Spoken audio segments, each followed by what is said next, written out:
Titan एक ऐसा चंद्रमा जो भविष्य में होगा इंसानों का घर। 3 करोड़ लोग भविष्य में बसेंगे इस चंद्रमा पर। मानव सभ्यता का होगा नया घर। जानिए इस वीडियो में। दोस्तों, हमारे सोलर सिस्टम में 200 से भी ज्यादा चांद है, जिसमें कि सबसे बड़े चांद का नाम गैनीमेड है और यह बृहस्पति ग्रह का चक्कर लगाता है। इसके बाद आता है शनि ग्रह का एक चांद जिसका नाम टाइटन। यह सोलर सिस्टम का दूसरा सबसे बड़ा चांद है। यह हम इंसानों के लिए काफी खास भी है क्योंकि यह इकलौता ऐसा चांद है जिसके पास बहुत डेंस और बिल्कुल एक ग्रह जैसा एटमॉस्फेयर है। पृथ्वी के मुकाबले 600 किलोमीटर ज्यादा ऊंचा वायुमंडल होने के कारण 1980 तक वैज्ञानिक यह मानते थे कि टाइटन ही हमारे सोलर सिस्टम का सबसे बड़ा चांद है। लेकिन 1980 में जब वॉयेजर स्पेसक्राफ्ट टाइटन के पास से निकला, तब उसे पता चला कि दरअसल यह बृहस्पति के चांद गैनीमेड से काफी ज्यादा छोटा है।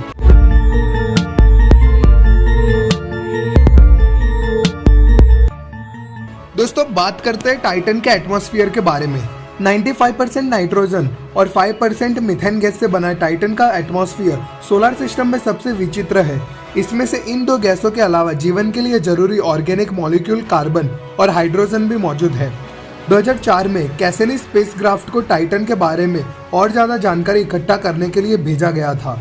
इसके द्वारा हमें पता चला कि टाइटन के एटमॉस्फेयर में मीथेन और नाइट्रोजन की बहुत तेज हवाएं चलती है, जिससे प्रकाश भी पैदा होता है। दोस्तों, अब टाइटन पर झीलों के समुद्र के बारे में जानते हैं। टाइटन के साउथ पोल पर कई सारी मीथेन की झीलें मौजूद है। 2014 में वैज्ञानिकों ने एक बहुत ही अजीब चीज टाइटन की इन झीलों में पाई थी। दरअसल वैज्ञानिकों को यह पता चला कि इन झीलों में नाइट्रोजन गैस के बहुत बड़े बबल्स बन जाते हैं। दोस्तों, अब इसके आकार की बात करें तो टाइटन का डायामीटर करीब 5150 किलोमीटर है, जो लगभग मंगल ग्रह के बिल्कुल बराबर है। इसकी सतह का तापमान -180 डिग्री सेल्सियस है। इसकी सतह का प्रेशर हमारी पृथ्वी की सतह के प्रेशर से हल्का सा ज्यादा है।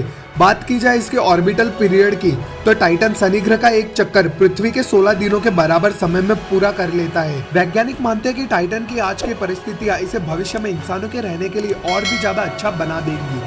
कई सारी मैथमेटिकल मॉडल्स के द्वारा यह साबित किया जा चुका है कि आज से 6 अरब साल बाद जब हमारे सूर्य अपने अंतिम समय में एक रेड जायंट स्टार बन जाएगा, तब टाइटन सूर्य के हैबिटेबल जोन में होगा। उस जोन में आते ही यह तापमान आज की पृथ्वी के बराबर होगा, जो समुद्र को बिल्कुल स्टेबल बनाए रखेगा। अगर ऐसा सच में होता है तो टाइटन हमारी पृथ्वी की जगह आसानी से ले पाएगा और जीवन यहाँ पर विकसित हो पाएगा। धरती पर हुई रिसर्च से यह बात पता चली कि जितना हमने पहले सोचा था, टाइटन उससे कई ज्यादा हैबिटेबल है। पहले यह माना जाता था कि टाइटन पर मौजूद जटिल ऑर्गेनिक केमिकल सिर्फ वायुमंडल में ही मौजूद होंगे, लेकिन कई सारे एक्सपेरिमेंट से यह पता चला कि यह केमिकल सतह के नजदीक भी मौजूद है। दोस्तों, हमने टाइटन का एटमॉस्फेयर, आकार और यहाँ के झीलों के बारे में जान लिया। अब जानते हैं कि आखिर टाइटन पर हम कैसे पहुंच पाएंगे। टाइटन शनि ग्रह का सबसे बड़ा चांद है और पृथ्वी के अलावा इकलौता ऐसा ऑब्जेक्ट है जिसमें तरल यानी लिक्विड चीजें एक स्टेबल फॉर्म में मौजूद है। अगर आज इस चांद पर जाने की कोशिश की जाए तो हमें यहाँ जाने में ही 7 साल लग जाएंगे, जो एक बहुत बड़ी परेशानी है। किसी भी हालत में जल्दी और बेहतर तरीके से इस चांद पर जाने के लिए हमें सबसे पहले अपने चांद और मंगल ग्रह पर एक बेस बनाना होगा। ये बेस एक स्पेस स्टेशन भी हो सकता है, जहाँ से हमारे स्पेसक्राफ्ट फ्यूल रिफिल करके टाइटन की ओर जा सके।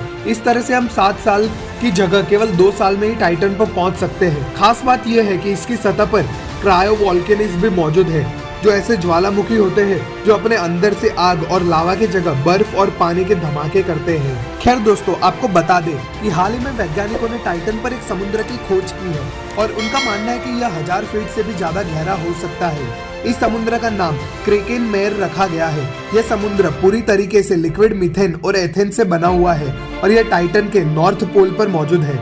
आपको बता दें कि ये इस चांद पर मौजूद सबसे बड़ा समुद्र है और वैज्ञानिकों का कहना है कि यह समुद्र इसके केंद्र में कम से कम 1000 फीट गहरा होगा। आकार में यह भारत के सबसे बड़े राज्य राजस्थान से भी ज्यादा बड़ा है। दोस्तों, बात करते कि आखिर इंसान यहाँ कैसे बसेंगे। टाइटन हमारे सोलर सिस्टम में सबसे अच्छी जगह है जहाँ पर इंसान अपनी बस्तियां बसा सकते हैं। टाइटन के समुद्र में भी जीवन पनप सकता है, बिल्कुल उस तरह जिस तरह कई साल पहले पृथ्वी पर पनपा था। जैसे हमारी धरती पर सारे जीव ऑक्सीजन गैस को अपने अंदर लेते हैं और उसका ग्लूकोज के साथ रिएक्शन करते हैं और अंत में कार्बन डाइऑक्साइड गैस को रिलीज करते हैं, वैसे ही टाइटन पर रहने वाले जीव ऑक्सीजन की जगह हाइड्रोजन गैस को अपने अंदर लेंगे और उसका ग्लूकोज की तरह एसिटिलीन नाम के केमिकल से रिएक्शन करेंगे और कार्बन डाइऑक्साइड की जगह मीथेन गैस को बाहर निकालेंगे। दोस्तों, आपको क्या लगता है कि आखिर इंसान टाइटन पर भविष्य में रह पाएंगे? हमें कमेंट करके जरूर बताइए और इस वीडियो को लाइक कर दीजिए। अंतरिक्ष से जुड़ी ऐसी जानकारी के लिए खींची फ्री स्टाइलर यूट्यूब चैनल को सब्सक्राइब करें और साइड में रखे बेल आइकन को दबा दीजिए।